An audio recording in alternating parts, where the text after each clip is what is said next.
Good morning विद्यार्थियों।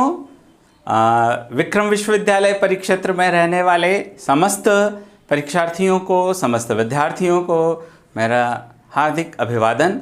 जैसा कि आप जानते हैं, विक्रम विश्वविद्यालय द्वारा ओपन बुक 2020 परीक्षाएं आयोजित की जा रही हैं और नियमित विद्यार्थियों की लगभग सभी परीक्षाएं समाप्त हो चुकी हैं या अंतिम कगार पर पहुंची हैं। इसलिए पूर्व के जितने भी मेरे वीडियोस थे, उन वीडियो में मैंने जो भी जानकारी दी वो मुख्यतः रेगुलर विद्यार्थियों और प्राइवेट विद्यार्थी के बारे में दी। मेरे पास अलग अलग जगह से विद्यार्थियों के फ़ोन्स भी आए, मैसेजेस भी आए, कमेंट बॉक्स में कमेंट्स भी आए कि सर ATKT के बारे में हमें जानकारी दीजिए। तो मैंने ATKT के बारे में जानकारी उस समय नहीं दी। उसके पीछे प्रमुख कारण था कि यदि मैं ATKT के बारे में जानकारी देता और वीडियो का कोई भाग कोई एडिट करके अगर मान लिया किसी के पास पहुंच जाता, और ऐसी स्थिति में नियमित विद्यार्थी दिग्भ्रमित हो सकते थे। अतः मैंने उचित समझा कि ATKT के विद्यार्थियों के लिए मैं सेपरेटली एक वीडियो बनाऊंगा। तो आज मेरा यह वीडियो केवल उन्हीं विद्यार्थियों के लिए है जिन्हें ATKT प्राप्त हुई है। ATKT allow to keep term. तो ATKT प्राप्त विद्यार्थियों के लिए भी ओपन बुक परीक्षा के तहत परीक्षाएं आयोजित की जा रही हैं। मैं आप विद्यार्थियों के साथ जो भी जानकारी साझा करता हूं, वह समस्त जानकारी प्रामाणिक होती है और शासन के आदेश और विश्वविद्यालय की जो अधिसूचनाएं होती है उन पर आधारित होती है। अतः आप इनके बारे में पूर्णतः विश्वस्त हो सकते हैं। किंतु फिर भी मैं आपसे ये कहूँगा कि मेरे पूर्व के वीडियो में मैंने डिस्क्रिप्शन बॉक्स में सारे लेटर्स डाल रखे हैं और जब भी मैं कोई जानकारी देता हूँ तो उन आदेश क्रमांक और अधिसूचना क्रमांक का उल्लेख करता हूँ जिसके आधार पर ये वीडियो बनाए जाते हैं। तो आज का यह मेरा वीडियो आधारित है मध्य प्रदेश शासन उच्च शिक्षा विभाग मंत्रालय वल्लभ भवन भोपाल आदेश क्रमांक 811/2020/38/शाह-3 सत्र 2019-20 दिनांक 26 अगस्त 2020। ये आदेश आपको स्क्रीन पर दिखाई भी दे रहा होगा। इस आदेश के पालनार्थ या इसमें जो निर्देश थे उनका पालन सुनिश्चित करने के लिए विक्रम विश्वविद्यालय उज्जैन द्वारा एक अधिसूचना जारी की गई और उस अधिसूचना का जो क्रमांक है वह है 8521 दिनांक 2 सितंबर 2020, जो कि आपको अभी स्क्रीन पर दिखाई दे रही होगी।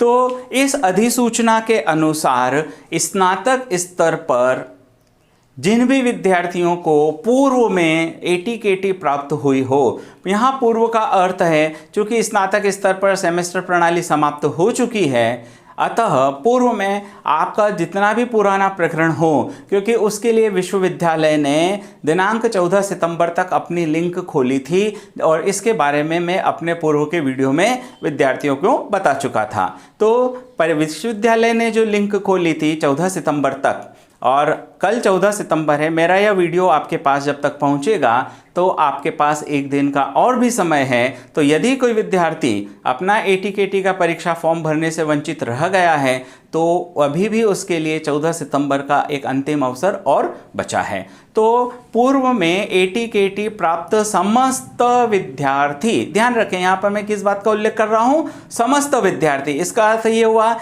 इसमें नियमित भी है, इसमें प्राइवेट्स भी है, इसमें एक्स स्टूडेंट्स भी है। सामान्यतः विद्यार्थियों का जो स्टेटस होता है वो 3 प्रकार का होता है, रेगुलर, प्राइवेट और एक्स स्टूडेंट। तो इनमें से किसी भी विद्यार्थी को किसी भी सेमेस्टर में ATKT प्राप्त हुई हो।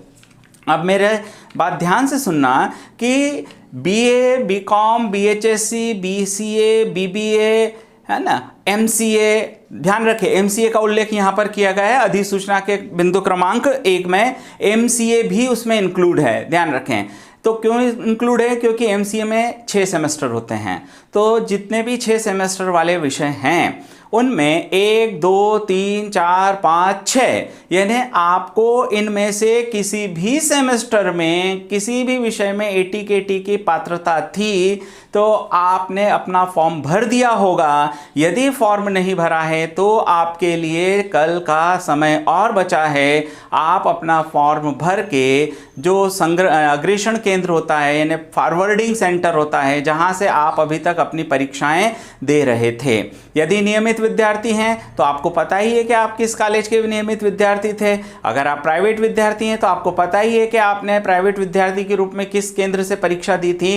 तो उस अग्रेषण केंद्र पर आप अपना फॉर्म जो भी विश्वविद्यालय की ऑनलाइन सिस्टम है उससे आप फॉर्म भरेंगे और उस फॉर्म को जमा करेंगे आपके अग्रेषण केंद्र पर।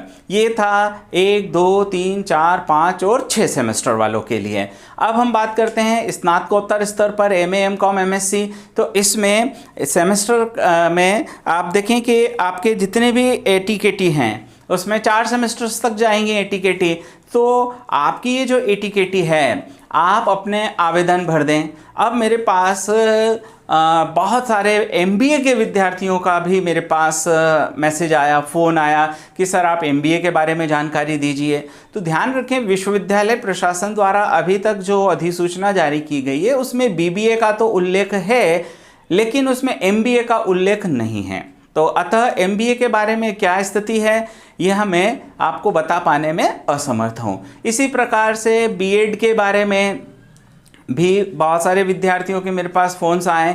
तो ध्यान रखें कि विश्वविद्यालय की अधिसूचना जो उनका क्रमांक मैंने उल्लेख किया है मैं उन्हीं के बारे में बात कर रहा हूँ, है ना। तो मुख्य तौर पर आप ये समझ लिए मोटे मोटे तौर पर, क्योंकि अधिकांश प्रकरण जो है वो BA, BCom, BSc को लेकर हैं और MA, MCOM, MSc को लेकर हैं। तो इनमें पूर्व के सेमेस्टरों में जिसमें भी आपको ATKT प्राप्त हुई है समस्त प्रकार के ATKT प्राप्त विद्यार्थी, इसमें स्पष्ट लिखा हुआ है समस्त प्रकार के ATKT प्राप्त विद्यार्थी, इनके लिए भी ओपन बुक परीक्षा के तहत परीक्षा होगी। और परीक्षा के लिए जो प्रश्न पत्र होगा वो असाइनमेंट के रूप में आपको अपने अग्रेषण केंद्र से प्राप्त करना होगा।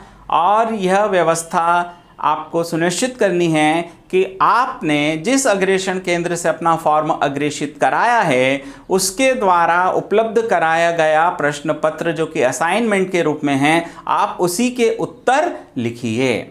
और जब आप असाइनमेंट्स लिख लेंगे, असाइनमेंट लिखने के पश्चात जो जमा करने की तारीख है वो 21 सितंबर है। आपके पास पर्याप्त लिखने के लिए समय मिला है। आप अपनी उत्तर पुस्तिकाएं निकटतम किसी भी संग्रहण केंद्र पर जमा करा सकते हैं, किंतु फिर भी मेरा आपको सुझाव है अत्यंत अपरिहार्य स्थिति निर्मित होने पर ही आप अन्य किसी संग्रहण केंद्र पर जमा करें, अन्यथा आप अपनी उत्तर पुस्तिकाएं केवल और केवल अग्रेषण केंद्र पर जमा करें। इसके पीछे कारण क्या है कि इन उत्तर पुस्तिकाओं का मूल्यांकन कार्य करके अंक चढ़ाने का कार्य जो है वो अग्रेषण केंद्र को करना है। और पूर्व में जो अंतिम वर्ष और स्नातकोत्तर अंतिम सेमेस्टर की जो परीक्षाएं हुई थीं उनके सारे परीक्षा के बंडल विश्वविद्यालय को भेजे गए हैं। उनका मूल्यांकन विश्वविद्यालय द्वारा कराया जाएगा, विश्वविद्यालय द्वारा अंक चढ़ाए जाएंगे। इसलिए इस बात का ध्यान रखें कि अपनी असाइनमेंट की उत्तर पुस्तिकाएं आप अग्रेषण केंद्र पर ही यथासंभव जमा कराने का प्रयास करें और वहीं जमा करें। जमा करने की प्रक्रिया बिल्कुल वैसी ही है। आपको अपना प्रवेश पत्र लेकर जाना है जिसमें आपका रोल नंबर, एनरोलमेंट नंबर, नाम, आपका स्टेटस, किस विषय में आपको ATKT प्राप्त हुई है। और यदि आपके पास ऐसा कोई प्रवेश पत्र डाउनलोड नहीं हो पा रहा है तो आपने जो ऑनलाइन आवेदन किया होगा और वह आवेदन जब महाविद्यालय में जमा किया होगा, फॉरवर्ड कराया होगा, तो वहाँ पर आपसे अग्रेषण शुल्क लिया गया होगा। यदि आपने अभी तक अग्रेषण शुल्क जमा नहीं किया है या रसीद नहीं कटाई है तो आप अग्रेषण शुल्क की रसीद संबंधित महाविद्यालय में जो अग्रेषण शुल्क निर्धारित है वो मैं यहाँ आपको ओपन नहीं कर सकता, क्योंकि वह महाविद्यालय प्रशासन का कार्य है, वो विश्वविद्यालय का कार्य है। मैं केवल आपको सूचना दे रहा हूँ कि आपको अग्रेषण केंद्र की जो अग्रेषण की फीस जमा होती है उसको लेकर भी सतर्क रहना है। तो यदि आपके पास प्रवेश पत्र नहीं है तो अग्रेषण की रसीद अपने साथ जरूर लेकर जाएं, क्योंकि बिना अग्रेषण केंद्र की रसीद के ये आपके पास साबित करना मुश्किल होगा कि आप जुनाइन विद्यार्थी हैं। कारण क्या होता है, आपने अपनी उत्तर पुस्तिकाएं जमा कर दी है ना, उस पर विश्वविद्यालय या जो महाविद्यालय संग्रहण केंद्र उसका कोई जांच का उसके पास कोई आधार नहीं है कि आप जुनाइन विद्यार्थी है या नहीं। ऐसे में बाद में आप क्लेम कर देंगे कि साहब हमने तो उत्तर पुस्तिका जमा करी थी, हमारा परिणाम नहीं आया, ये हो गया। तो आप ध्यान रखें कि परिणाम उसी का जारी होगा जिसने फॉर्म भरा है, और फॉर्म भरा है तो निश्चित तौर पर आपके पास फॉर्म भरने की रसीद होगी। आपने फॉर्म भर दिया लेकिन जमा नहीं कराए, ये आपकी गलती है, तो आपको जमा करना की रसीद भी आपके पास होनी चाहिए। और यदि प्रवेश पत्र आपका है और वो विश्वविद्यालय द्वारा उपलब्ध कराया गया है, विश्वविद्यालय से उसको आपने डाउनलोड किया है, तो उसकी एक प्रतिलिपि आपके पास होनी चाहिए। ये कुछ भी ना हो तो आप अपने पूर्व के जितनी भी अंक सूचियां विश्वविद्यालय द्वारा जारी की गई हैं उन समस्त अंक सूचियों को लेकर आप जाएं, जिससे यह प्रमाणित हो सके कि हाँ आप ये एटी देने के लिए पात्र थे। अगर इतना होने पर भी नहीं है तो आप महाविद्यालय प्रशासन से केवल रिक्वेस्ट कर सकते हैं। मैं यहाँ कह रहा हूँ रिक्वेस्ट कर सकते हैं। आपकी रिक्वेस्ट को स्वीकार करना न करना संबंधित महाविद्यालय के क्षेत्राधिकार की बात है। तो आपसे एक अंडरटेकिंग भी लिया जा सकता है कि मैंने फॉर्म जमा विद्यार्थियों का अगर फॉर्म जमा करने में कोई दिक्कत आ रही है तो संबंधित महाविद्यालय उनसे एक अंडरटेकिंग ले सकता है, जिसमें आपको यह घोषणा करना होगी कि मैंने यह फॉर्म जमा किया है, यदि मेरे हैंड पर कोई त्रुटि होती है तो उसका जिम्मेदार परीक्षार्थी मैं स्वयं होऊंगा, क्योंकि यह आपके साथ महाविद्यालय द्वारा अपनाया जाने वाला एक मानवीय संवेदना वाला एक व्यवहार होगा। और महाविद्यालय प्रशासन का कतई यह उद्देश्य हमारा नहीं होता है कि हम विद्यार्थियों को किसी भी प्रकार से परेशानी का सामना करने दें, क्योंकि हम पैंडेमिक के इस दौर में प्रशासन स्तर पर, शासकीय स्तर पर, सामाजिक स्तर पर हर व्यक्ति का यह प्रयास होता है कि किसी की तकलीफ़ को जितना हो सके हम कम करें। तो आपको एटीकेटी से प्राप्त यह वीडियो कैसा लगा इसके बारे में मुझे कमेंट बॉक्स में ज़रूर बताइएगा। मेरे इस चैनल्स को यदि सब्सक्राइब नहीं किया है तो सब्सक्राइब करिए, बेल आइकन को प्रेस करिए। आने वाले भविष्य में मैं जब परीक्षाओं का दौर समाप्त हो जाएगा तो टीचिंग से रिलेटेड, शिक्षा से संबंधित अपने जो चैप्टर्स होते हैं, सिलेबस होता है, उस सिलेबस से रिलेटेड मैं वीडियोस अपलोड करता रहूँगा। साथ ही साथ प्रतियोगिता परीक्षाओं में mathematical aptitude, logical aptitude, verbal reasoning, non verbal reasoning, current affairs, इस तरीके से जितने भी विषय होते हैं जो एक परीक्षार्थी के, एक विद्यार्थी के कैरियर को बनाने में अपना अमूल्य योगदान देते हैं या उसका सहयोग करते हैं, वैसे वीडियोस में उपलब्ध आपको कराऊंगा।